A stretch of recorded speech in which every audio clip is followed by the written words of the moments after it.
मेरी सभी भक्तों से यह विनती है कि इस वीडियो को ज़्यादा से ज़्यादा लाइक करें, कमेंट करें, सब्सक्राइब करें और लोगों तक अधिक से अधिक पहुंचाने की कोशिश करें, क्योंकि कुछ गरीब इंसान भी इस वीडियो का फ़ायदा उठा सके। भक्तों, आध्यात्मिक की दृष्टि से साधना ही मात्र एक ऐसी साधन है जिसके माध्यम से हम साधक उस परम शक्ति से संपर्क स्थापित कर सकते हैं जो पूर्ण सत्ता का संचालन कर रही है। यदि साधना का रहस्य खुल जाता है तो साधक का यश चारों ओर शीघ्रता से फैलने लगता है। जैसे जैसे साधक का यश फैलता है वैसे वैसे उसकी साधनात्मक शक्ति क्षीण होने लगती है। साधक जो त्याग की मूर्ति होता है उसकी सेवा करने के लिए बहुत लोगों का तांता लग जाता है। सेवा करने वालों को आशीर्वाद बांटते बांटते साधना की शक्ति भी आशीर्वाद के साथ साथ चली जाती है और धीरे धीरे उसका आशीर्वाद सफल होना कम हो जाता है, क्योंकि साधक को हमेशा फिर लालच पड़ जाता है। वह लालच के वशीभूत होकर अपने शिष्यों पर हर कार्य करवाने लगता। उसके शिष्यों का ताता ही उसके आशीर्वाद को सभी को ले लेता है। अब साधक को लोग झूठा मानने लगते हैं। इस तरह वह अपमान व अपयश का पात्र बन जाता है।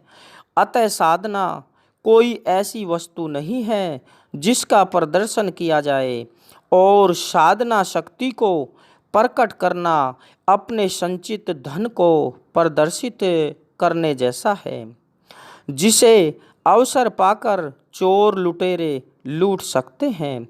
अतः शास्त्रों में साधना और साधना की शक्ति को गुप्त रखना आवश्यक होता है और आवश्यक ही बताया है। कोई भी साधक अगर साधना करे उसे अवश्य छिपा कर रखे, लोगों की नज़र में मत आओ, प्रदर्शन मत करो। कर्म तुम्हारा है और लोग उसे ले जाएं और बाद में आपका अपमान करें। ऐसी भी क्या सेवा धर्म है?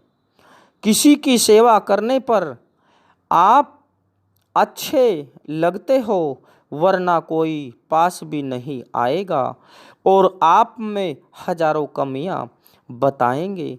यह आज का युग है। भक्तों, इस युग में आप किसी को कुछ भी नहीं कह सकते।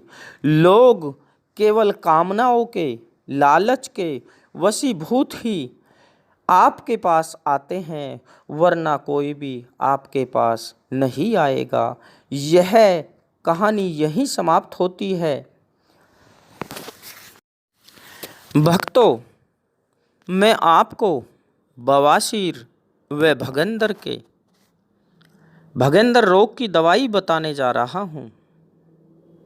भक्तों, जिनको बवासीर व भगंदर के ऑपरेशन हो चुके हैं और उनको फिर भी बवासीर या भगंदर है, वे लोग इस दवाई को इस्तेमाल ना करें। केवल वो ही इस दवाई को इस्तेमाल करें जिनके अभी तक कोई ऑपरेशन नहीं हुआ है। भक्तों, नक्स वोमी